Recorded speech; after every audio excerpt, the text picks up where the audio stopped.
ધાણાની ઐતિહાસિક record break આવક નોંધાય છે। ગોંડલ યાર્ડ ધાણાનું હબ ગણવામાં આવે છે। યાર્ડમાં ધાણાની 3 લાખથી વધુ ગુણીની આવક થવા પામી હતી। યાર્ડની બાજુમાં આવેલા મેદાનોમાં આવેલા પાર્કિંગમાં ધાણાના 3500 જેટલા વાહનોની નોંધણી થવા પામી હતી। યાર્ડનું ગ્રાઉન્ડ અને છાપરા ધાણાની આવકથી ખચોખચ ભરાઈ જવા પામ્યા હતા। યાર્ડમાં જગ્યા ટૂંકી પડતા વેપારીઓની દુકાન બહાર ધાણાની ગુણીઓ ઉતારવાની ફરજ પડી હતી। સમગ્ર સૌરાષ્ટ્રભરમાંથી ખેડૂતો પોતાની ચણસી વેચવા ગોંડલ યાર્ડમાં આવતા હોય છે। હરાજીમાં ધાણાના 20 કિલોના ભાવ ₹800 થી 1650 સુધીનો ભાવ બોલાયો હતો, જ્યારે ધાણીનો 20 કિલોનો ભાવ ₹800 થી 2000 સુધીનો ભાવ બોલાયો હતો।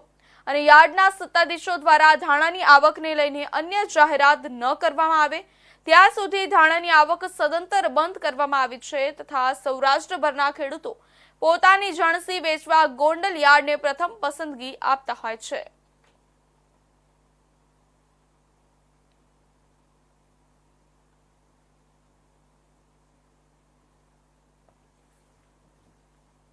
સમગ્ર ગુજરાતમાં મુખરાનું સ્થાન ધરાવતા અને ધાણાનું હબ ગણાતા ગોંડલ માર્કેટ યાર્ડની અંદર ગઈકાલે સવારે ધાણાની આવક શરૂ કરવામાં આવેલી હતી।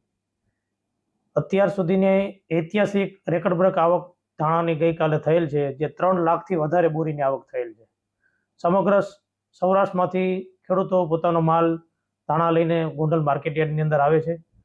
20 કિલોના ભાવ જોઈએ તો 800 થી લઈને 1650 સુધીના છે ધાણાના, જ્યારે ધાણીના ભાવ છે 20 કિલોના 800 થી લઈને 2000 સુધીના છે।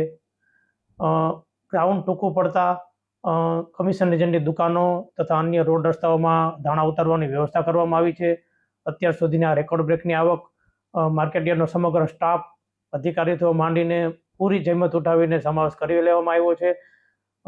હાલ જગ્યા ન હોવાથી ધાણાની આવક બંધ કરવામાં આવેલ છે, જેની દરેક ખેડૂત ભાઈઓ તથા વાહન માલિકોએ ખાસ નોંધ લેવી, તેમજ સમગ્ર આવકને લઈને ડુંગળી, ઘઉં તેમજ અન્ય આવક પણ પુષ્કળ પ્રમાણમાં હોય, હાલ જગ્યા ન હોવાથી બંધ કરવામાં આવેલ છે, જેની દરેકે ખાસ નોંધ લેવી।